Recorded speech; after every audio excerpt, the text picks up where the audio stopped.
Oi, gente, Roberto Rei do Bíscaro aqui. Rapaz, como tem serial killer na Califórnia?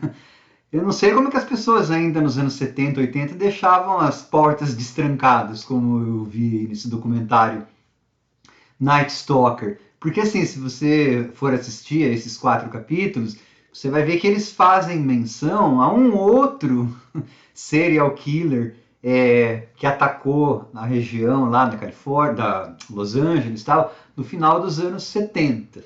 Então, eu falei, nossa senhora, sociedadezinha violenta, hein? E esse Richard Ramirez, que é o serial killer da vez desse documentário aí, ele participa, acho que, de umas 2 temporadas do American Horror Story. Eu só sei isso. Ele participa até de uma que eu tentei ver alguns pedaços.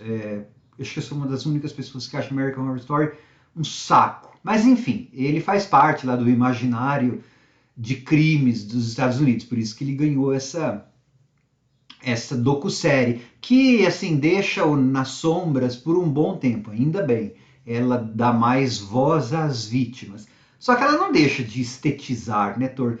Um dos pontos que as pessoas criticam nesses documentários de crime da vida real é como essas histórias se tornam esteticamente às vezes bonitas. Então tem aqueles pingos de sangue caindo em câmera lenta, a gente não pode negar isso aí. Mas antes de continuar comentando, gostaria de convidá-los a se inscreverem no canal Robertando, curtir os vídeos, compartilhá-los, eu agradeço.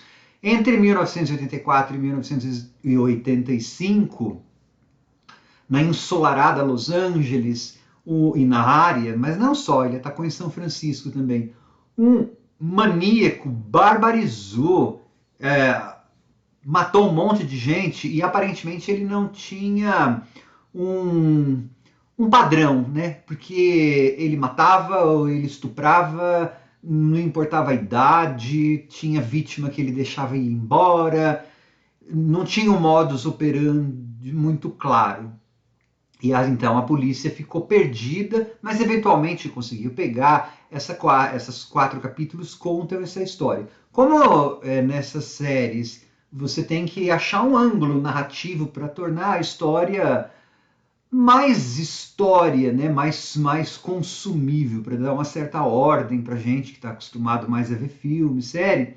Então eles pegaram um dos detetives, na época o detetive mais júnior, que era inclusive latino, e embora muita voz seja dada para o parceiro dele, para outros detetives, é mais pela perspectiva desse outro detetive, Gil, que a gente acaba conhecendo, porque foi o grande caso da carreira dele, o caso que catapultou. Então a gente também está vendo a história de um detetive que virou herói, né? É a construção de um determinado tipo de herói. As coisas lá do mito do Joseph Campbell. Esse pessoal que faz roteiro sempre conhece essas obras. E é bem assim, claro, cheio de imagens da época, e ele trata de muitos assuntos.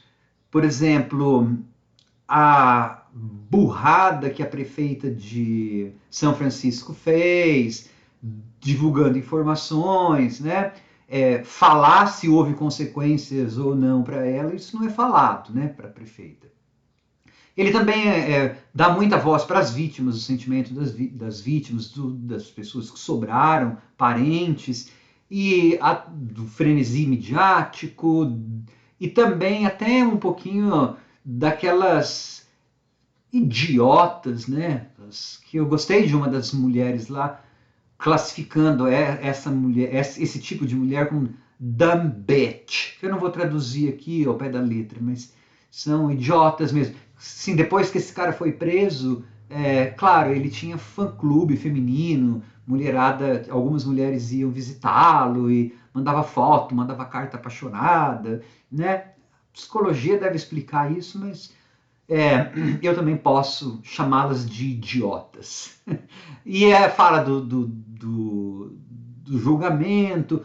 Ela é muito bem feita, né? Como eu falei, ela não deixa de estetizar, tem umas cenas em câmera lenta do gato, aparece tem uma hora assim um gato dando um bote, Então acaba meio tornando a coisa sedutora, né? Isso é uma coisa que a gente não pode negar. Mas é tudo muito bem feitinho, as imagens são bem feitas. Claro, todos aqueles clichês de série policial, sim, o detetive cansado, mas eu achei legal ali, falando inclusive do medo que os detetives sentiram, né, quando o caso se tornou público, de que o serial killer atacasse as famílias deles. A gente só vê mesmo, acho mais a família do policial latino, do Gil, que é o herói que eles estão querendo contar mais a história. Então tem a esposa dele falando que ficou com medo e teve um período que ela saiu de casa. Ele aborda muitas áreas e sem querer dar muito aquelas explicações assim do porquê que o bandido se tornou daquele jeito, sabe? Assim, claro, isso é importante, mas ele aparece falando sobre o serial killer mais no fim, não levanta muito a bola dele, como acontece em outros programas que eu já vi do gênero, né? Afinal de contas, todas as vítimas e parentes dele, dessas vítimas, né, tinham motivos semelhantes para se tornarem serial killers, mas até o que se saiba não se tornou, né? Então, a justificativa de alguém se tornar serial killer não implica que não precise ser culpado, culpabilizado, e também não implica que a gente não possa achar um ser humano abjeto. Para quem gosta de true crime dramas, né, esses dramas de crimes reais, Night Stalker é um bom programa. E até as imagens, né, assim, a logo é toda roxa, pink, lá é porque, como se passou nos anos 80, eles pegaram essa parte gráfica e fizeram bem anos 80. Tá bem legal, sim.